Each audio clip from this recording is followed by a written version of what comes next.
Welcome everyone, this is my beginner's airbrush tutorial. It goes along with my master grade airbrush painting tutorials, and if you haven't already then please take a look at my playlist.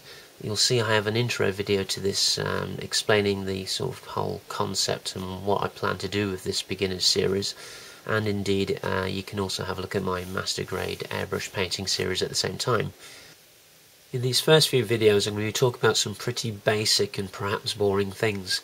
Now, please bear with me, I'm going to get progressively more in depth in terms of the whole airbrush setup, airbrush accessories, paints, and compressors, and all that kind of stuff. So, if you're purely interested in the painting side of things, like I say, head over to my Master Grade Sinanju guide, and you'll see more of this kind of thing here. I'm probably going to keep this intro for the first few parts, so if you're watching next time then please feel free to fast forward to this point. Okay, let's move on. Hi everyone, welcome back to my airbrushing series where I'm showing some quick tips and tricks on various things that I've picked up over my modelling experience. So today we're going to just talk very quickly about how I set up my parts for airbrushing. So once again, a lot of this is to do with preparation really. Now when I'm working on a complex model like a master grade Sinanju or say a perfect grade, then I normally end up using these kind of sandwich bags, Ziploc bags as some call them, and it's useful getting the kind where you've got the label on one side but clear on the other, and for obvious reasons you can see what's going on. Now, what I'm doing with these is I normally separate them out, like I say, if it's a complex model, into the various limbs, left leg, right leg, left arm, right arm, body, backpack, etc. And what I'm doing here really is just prepping the parts so they're all in one place. And what I'll do is I'll take them off and clean them up, ready for painting and priming and painting rather.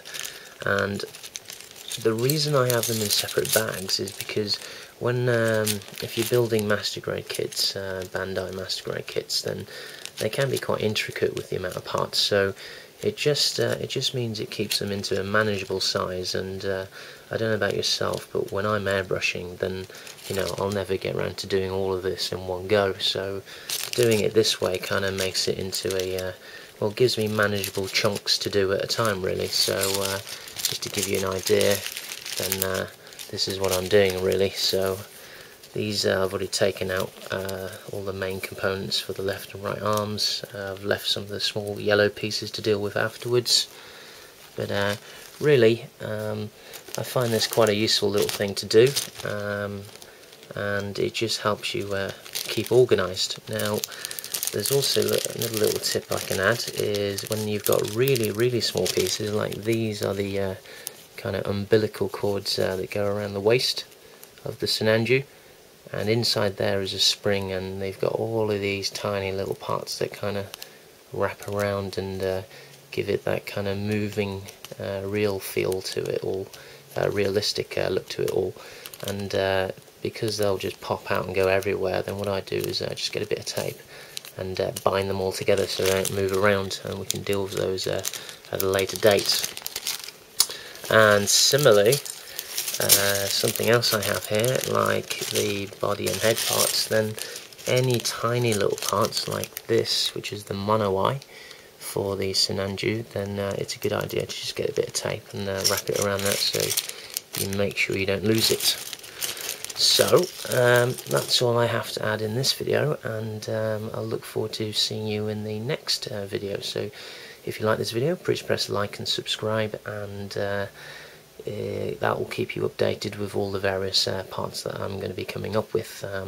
Like I say, there is no order to all of this. I'm just going to do it as and when I come across them. So thank you.